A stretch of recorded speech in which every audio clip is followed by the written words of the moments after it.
ഞാനും വാങ്ങി Vietnam early പ്ലാവ്. പല സ്ഥലങ്ങളിലും ചെറിയ പ്ലാവിൽ നിറയെ ചക്കകൾ കായ്ച്ചു കിടക്കുന്നത് കണ്ട് കൗതുകം തോന്നിയാണ് ഞാനും വാങ്ങിയത്. ഏകദേശം 2 വർഷം കഴിഞ്ഞു ഞാൻ ഈ പ്ലാവ് നട്ടിട്ട്. ഇതാ ഇപ്പോഴാണ് കായ്ച്ചത്. ഇപ്പോഴെന്ന് വെച്ച് കഴിഞ്ഞാൽ ഒരു 4 മാസത്തോളമായി. ഇതിൻ്റെ തായ്തടിയിലാണ് ചക്ക ഉണ്ടാകുന്നത്. അതുകൊണ്ട് തന്നെ ഒരു കുലയിൽ ഒന്നിലധികം ചക്കകൾ ഉണ്ടാവും. അതിൽ നിന്ന് നമ്മൾ റിമൂവ് ചെയ്ത് കളഞ്ഞില്ലെങ്കിൽ ഇരിഞ്ഞു പോകാൻ സാധ്യതയുണ്ട്. പക്ഷെ 6 ചക്ക ഈ ഒരു കുലയിലുണ്ട്. ഞാൻ അതിൽ നിന്ന് ഒന്നും മാറ്റിയിട്ടില്ല. എന്താവുമെന്ന് കണ്ടറിയാം. എന്തായാലും ഇതിൻ്റെ മുകളിലും ഉണ്ട്. ഏകദേശം 12 ചക്കയോളം ഈ പ്ലാവിലുണ്ട്. നമ്മുടെ പറമ്പിലൊക്കെ ഇഷ്ടാനുസരണം വേറെ പ്ലാവുകളുണ്ട്. അതൊക്കെ വളരെ ഉയരത്തിലാണ്.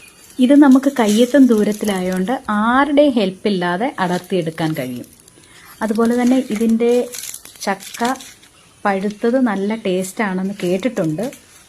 നമുക്കിതുവരെ ചക്ക പഴുത്ത് കിട്ടിയിട്ടില്ലാത്തതുകൊണ്ട് അറിയില്ല.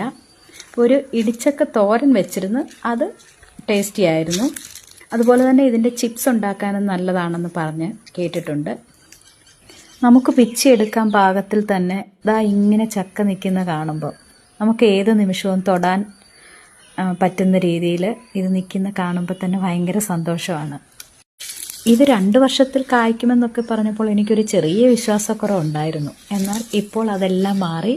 എൻ്റെ കിളികൾ ചിലയ്ക്കുന്ന ശബ്ദം കേട്ടോ. എങ്കിൽ ഞാൻ അവയ്ക്ക് തീറ്റ കൊടുക്കട്ടെ.